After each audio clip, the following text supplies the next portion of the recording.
dent in my head, 6 months old, car wreck. My mama drove me into a ditch on purpose. She strapped me into the child's seat, but she didn't strap the child's seat into the car and put me in the front seat. I was born in 1986. I'm 36 years old, but it was acceptable back then. My parents told me this is how I know. And so what you call it, if I was 6 months old, my mom had taken 4 Preludes, then that means I was still breastfeeding. So I'm one of those babies too. Whatever that is. I know there's like fetal alcohol syndrome, but I know that there's like where your mother was a substance abuse person. I don't know what the name of it is. And so now I don't know the exact number, right? So I can't give you that. But from my perception now as a 36-year-old male, I'd tell you that I spent what appears to have been about a year and a half outside of my body. And the reason why I bring up angels and seeing them is that I guess aside from now, I guess I could say that no matter what, that was an angel. So I have seen and experienced an angel.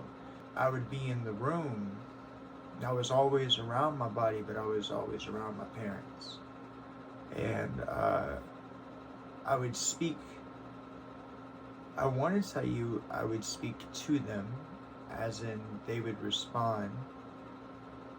If that was the case, then I would tell you that I would have been speaking to their higher self, which would imply that your higher self walks around with you, is part of you. You can raise yourself to that. But I don't really feel that it was a one-sided conversation. I don't really feel that I was speaking at them. But I do know that my body would sit in the corner, and that it seemed putrid to me. I didn't like my own body. Not a judgment thing. I was a baby, but like my parents' bodies didn't bother me, but for some reason I didn't like my body.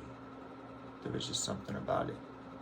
And so from that point on, I would tell you that what I experienced was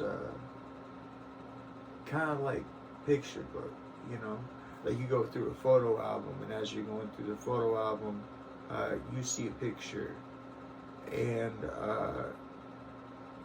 you have a memory, that lasts for just a little bit, and then it's gone. And that's kind of how my life was off and on. Is I always talk about this one because this is the one I remember the most. Was I was running through a field, and there was a little girl behind me, a little blonde girl, I think, and she was chasing me, and we were giggling, and I was giggling, and I was having a good time. And then the next thing you knew, everything just went black, just like lights out, no awareness whatsoever, but a voice. And I could hear this voice tell me that, we're sorry, Jerry.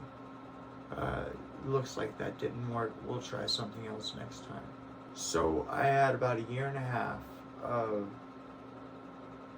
facing, and I don't know how to explain this, but I'll try it best I can. Just like I'm facing you, the camera, facing reality and choosing to observe and to be there. I never thought about walking, or I never thought about moving. I was just in places. Okay, I don't know how to explain that, but I clearly had focused my attention to the world, and the reason I say it like that was because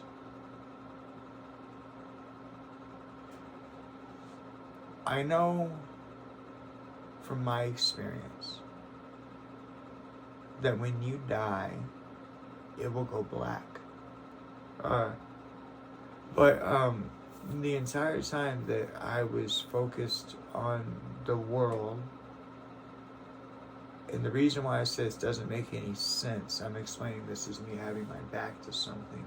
The reason why it doesn't make any sense is because I could always observe for that year and a half all the way around me. Okay? When somebody approached, I was already looking at them, but still looking at what I was already looking at. As if I was there in the physical, spiritually. I was aware that somehow this aspect of me that had my back to something, my back was to the veil. Instead, I faced this world. I stayed here. For that year and a half, I went in and out of my body. And so finally, now in the parts of being in the room and in the parts of being in and out of my body, I'd pick up little things like things that people would say and whatnot. And I don't know how, but I know that at some point I felt this nudge and I was excited for it. And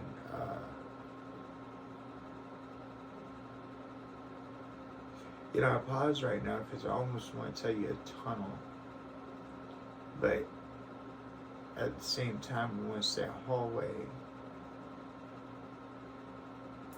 but at the same time I want to say a lighted path in the darkness.